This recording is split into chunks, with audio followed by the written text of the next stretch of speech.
Nothing to Lose is a 1997 American buddy action comedy film starring Tim Robbins and Martin Lawrence. The film was directed by Steve Edekirk, who also wrote the film and made a cameo appearance as a lip-cinching security guard in the film. The film was released in July 1997 and went on to gross over $40 million at the box office. The theme song was If I Had No Loot by Tone,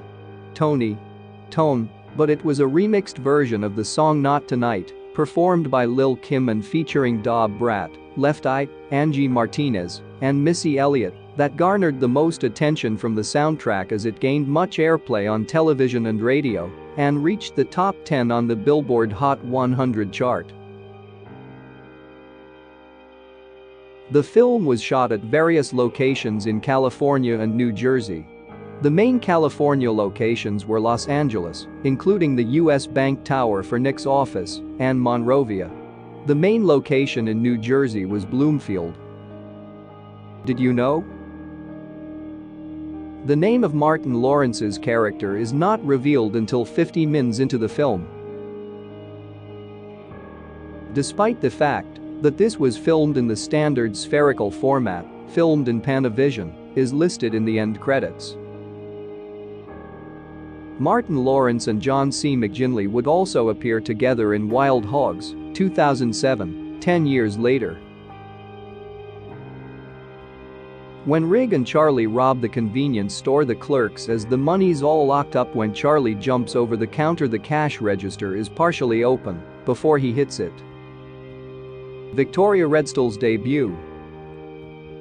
Storyline warning spoiler. Advertising executive Nick Beam, Tim Robbins, thinks his life is going very well until he returns home from work and finds his wife Ann, Kelly Preston, apparently having an affair with another man. He deduces that the man is his boss, Philip Barrow, Michael McKean, after finding a pair of Philip's cufflinks in the kitchen. On the edge of a nervous breakdown, Nick drives around the city until carjacker T. Paul, Martin Lawrence, jumps into his car and attempts to rob him. Turning the tables on his mugger, Nick kidnaps T. Paul and drives him to a diner in the Arizona desert. After T. Paul robs a gas station, Nick teams up with him and plans to rob Philip in revenge for the affair. Nick knows the combination to a safe in Philip's office containing a large amount of cash, as well as the best time to enter and where not to venture in the building. T. Paul knows the weaknesses of the security system, how to avoid the cameras, and how to get through any electronic locks that they might encounter. Another criminal duo, Davis Rig Landlow and Charles Charlie Dunt, John C. McGinley and Giancarlo Esposito, get blamed for the gas station robbery. When they find Nick and T. Paul, the duo ram Nick's truck off the road and hold the pair at gunpoint. After a brief confrontation, T. Paul manages to disarm them but accidentally shoots Nick in the arm. They make their escape as Rig and Charlie follow them back to Los Angeles. Meanwhile, T. Paul takes Nick to his apartment so they can rest and his wife can bandage Nick's arm. While at the apartment, Nick sees T. Paul's electrical engineering certification and a stack of rejection letters from prospective employers. The next night, the pair execute their plan. During the robbery, Nick damages Philip's prize fertility statue and reveals himself to the security camera, taunting his boss about getting revenge.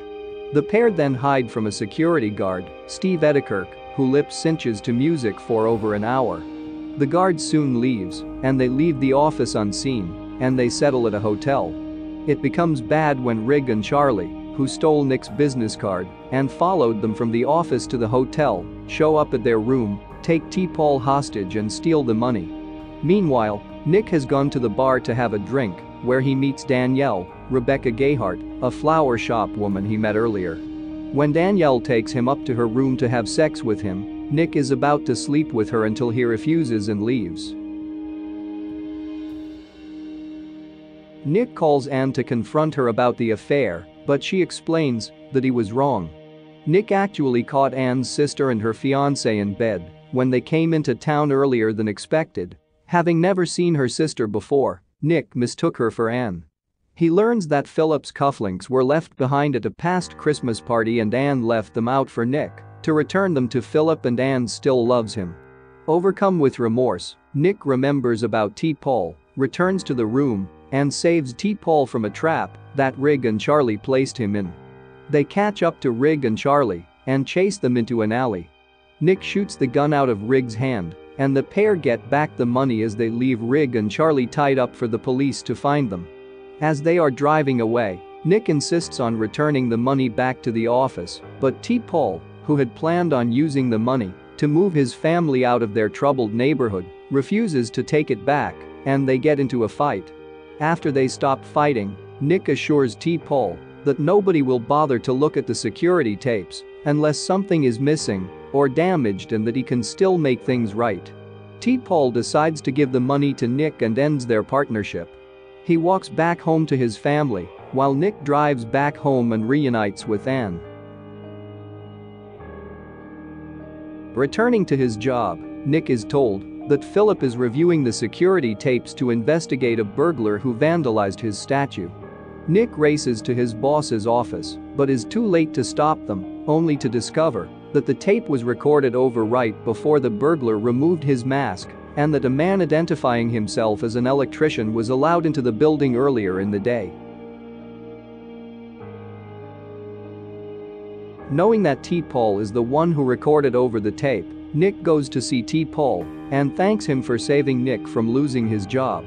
In return, Nick offers T-Paul a job as an electrician and a security expert to work on a new security system for his company, which he happily accepts.